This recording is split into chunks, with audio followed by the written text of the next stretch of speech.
আজ আমি মাশরুম করব। এটা দেশি মাশরুম, দেখুন। এগুলোকে আমি ছাড়িয়ে নেব, ছাড়িয়ে ধুয়ে নেব।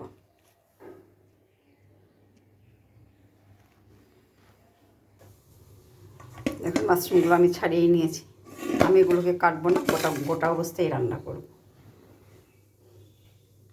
আমরা এটাকে কুচবো না, কুচিয়ে কুচিয়ে নেব না। এটা দেখুন কত সুন্দর মাশরুমটা। এটা ধুয়ে নিয়ে আমি রান্না করব।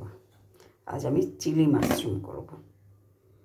মাশরুমগুলোকে ধুয়ে আমি জলটাকে চিপে এভাবে হাত দিয়ে চিপে এভাবে জোরে জোরে চিপে, এখন আমার এক ফোঁটা জল নেই, চিপে জলটা বের করে নিয়েছি। মাশরুমে প্রচুর জল থাকে, গোটা গোটা এগুলো ছোট ছোট হয়ে যাবে জল বেরিয়ে। কাজে এই মাশরুমটাকে আমি কেটে নেব না, গোটা গোটাই করব। আমি কিছুটা কর্নফ্লেক্স নিয়ে এসেছি, এই 4 চামচের 2 চামচের মতো। এটা আমি জল দিয়ে গুলে নেব।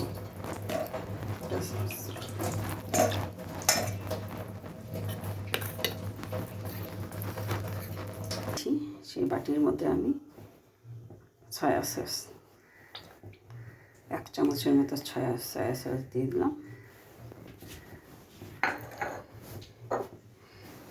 চিলি সস 2 চামচের মতো চিলি সস,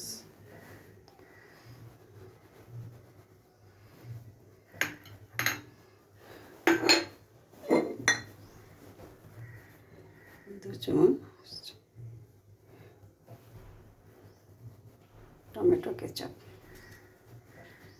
এটাও 2 চামচ।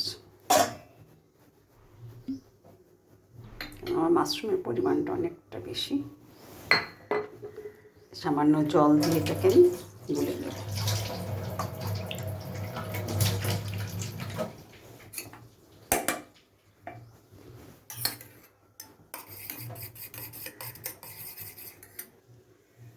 তিন রকমের সস আমি একসাথে গুলে নিয়েছি। কড়াই বসিয়ে দিয়েছি, কড়াইয়ের মধ্যে আমি সরিষার তেল দিয়ে রান্না করব। তেলটা গরম হওয়া অবধি অপেক্ষা করতে হবে। তেলটা আমার গরম হয়ে গিয়েছে, এর মধ্যে আমি এলাচ আর দারচিনি দিয়ে দিচ্ছি।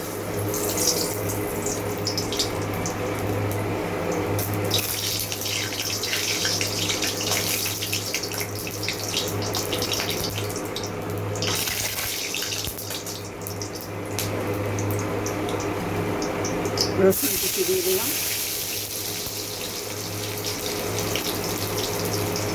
কিছুটা আদা কুচি,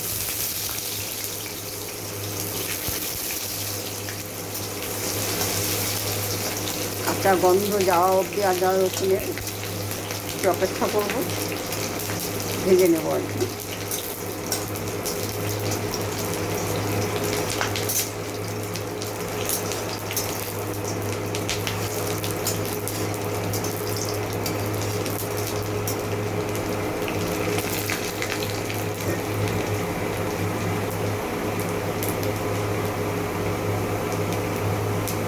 চিলি মাশরুম করতে বেশি একটা সময় লাগে না, খুব তাড়াতাড়ি হয়ে যায় রান্নাটা।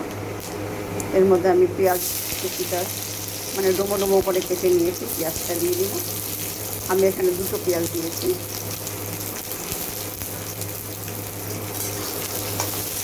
পেঁয়াজটা কিছুক্ষণ ভেজে নেব।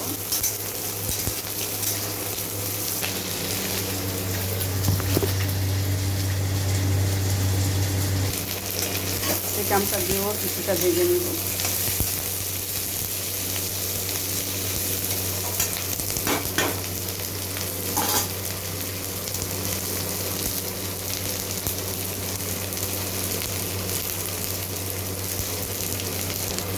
টমেটোটা দিয়ে দিব।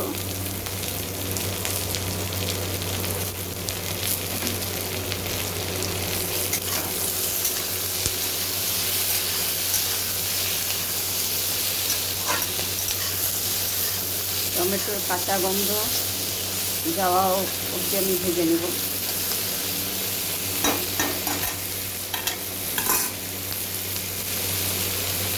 কাঁচা লঙ্কা স্বাদ অনুযায়ী।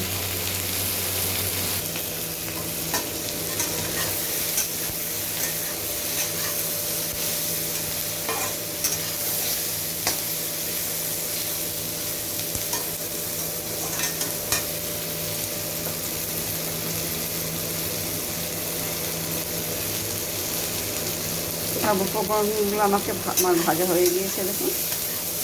এখন এর মধ্যে আমি মাশরুমটা দিয়ে দেবো।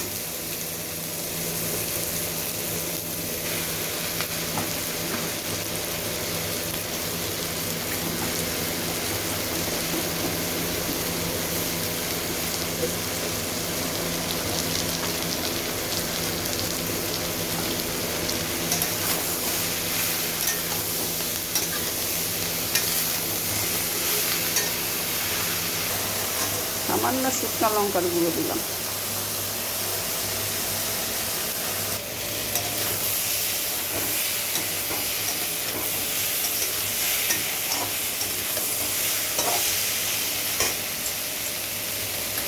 সমস্ত সসগুলো যে মিশিয়ে রেখেছিলাম সেগুলো দিয়ে দিই।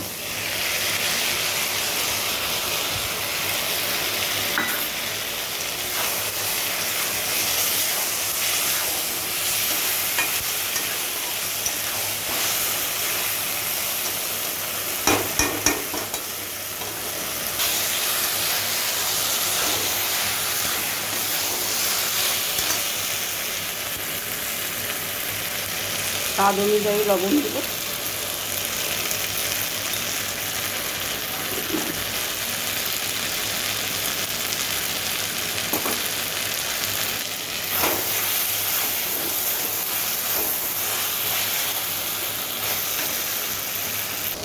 কর্নফ্লাওয়ারটা দিয়ে দিলাম।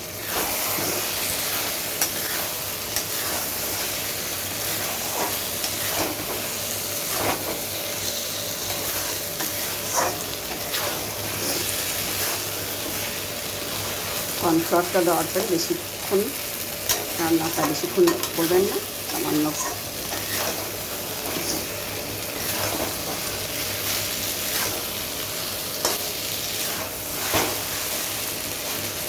আমার রান্নাটা কমপ্লিট হয়ে গিয়েছে। আমি এখন নামিয়ে নেব।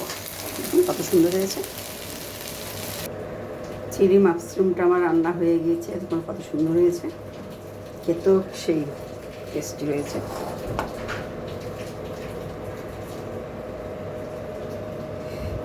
আমার চ্যানেলটা যারা সাবস্ক্রাইব করেনি তারা সাবস্ক্রাইব করে নেবেন, লাইক শেয়ার ও কমেন্ট করবেন। এইভাবে চিলি মাশরুম খেয়ে বলবেন কেমন হয়েছে। আমার চ্যানেলটা তখন দেখার জন্য ধন্যবাদ।